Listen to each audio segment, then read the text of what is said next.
মানসিক প্রস্তুতি নিয়ে রাখুন। এখন শুধু তিনটে জিনিস বাদ পড়েছে। কি কি?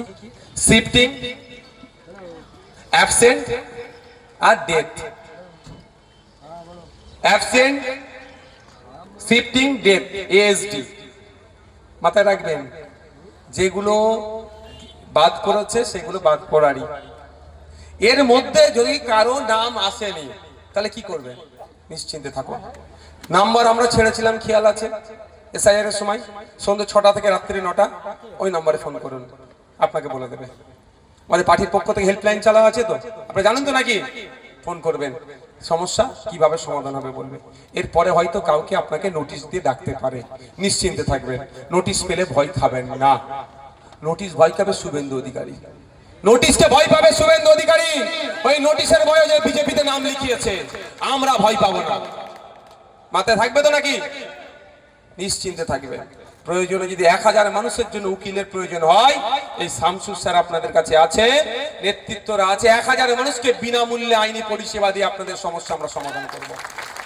নিশ্চিন্তে থাকবেন আপনারা। শুধু আমাদের এই নাম্বারে ফোন করে বলবেন, এখানে নেতৃত্বদের নাম্বার আছে। এরা তো আছে তো নাকি? এইসব আছে তো? এত তো নেতৃত্বরা আছে। মোতালেব ভাই কোথায় গেল? আবার এসে তাদের এসো, তারা তোমরা যারা আছে। এটা রাকেশরাও তো অনেক দায়িত্ব নিয়ে আমদাঙ্গার কাজ করছে। তুমি তো এ তো চারি জায়গায় ছুটছে। আসেন সামনে আসেন। এই যারা যারা আছে এসব আছে, দেখতে পাচ্ছেন তো নাকি? কোন অসুবিধা হলে এসআইআর নিয়ে এদেরকে বলবেন, এরা শেষ পর্যন্ত আপনাদের পাশে থাকবে।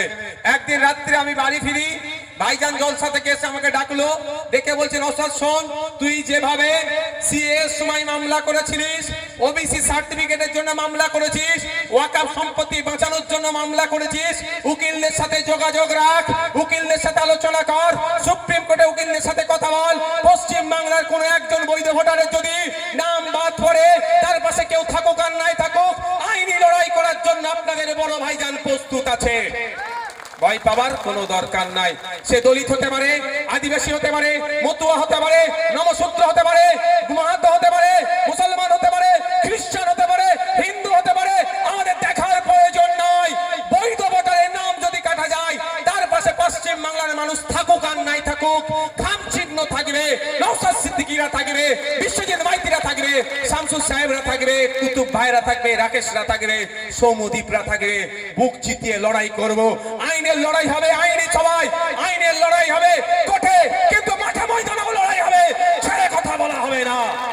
কারণ মাস্টার সাহেব প্রশ্ন পাঠিয়েছিল, উত্তর আমরা দিয়েছি। একটার উত্তর কপি আমাদের বাড়িতে আছে। মাস্টার সাহেব যদি আমার উত্তর পত্রকে নিয়ে ছেড়কার করে, আমাকে যদি 0 নম্বর দেয়, ওই মাস্টার মশাইকেও কিন্তু আইনের মাধ্যমে ছেড়ে কথা বলবো না, মাঠে ময়দানে গণতান্ত্রিক প্রক্রিয়াও ছাড়বো না। প্রশ্ন করেছিল তো, উত্তর তো দিয়েছি আমরা। আমি ওই 6 না 8 দিনে, প্রায় ওই স্বল্প দিনে শুধু ভাঙড়ে 28টা প্রোগ্রাম করেছি। আমি জান বেরিয়ে গেছে আমার। 28টা প্রোগ্রাম শুধু ভাঙড়ে করেছি আমি, সঠিকভাবে উত্তর পত্রটা জমা দেওয়ার জন্য। জমা করিয়েছি, প্রমাণ আছে। আছে তো মা, হাতে করে একটা করে। কেউ ভয় খাবে না মা, তোমার পাশে কেউ থাকুক আর নাই থাকুক।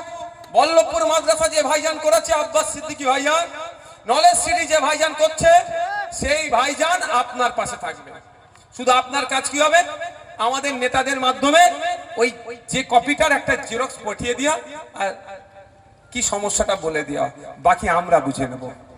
একজন যদি নাম বাদ যায়, সে দলিত হতে পারে, আদিবাসী হতে পারে, নমশূদ্র হতে পারে, মতুয়া হতে পারে, মুসলমান হতে পারে, খ্রিস্টান হতে পারে, মাহাতো হতে পারে, দেখার দরকার নেই।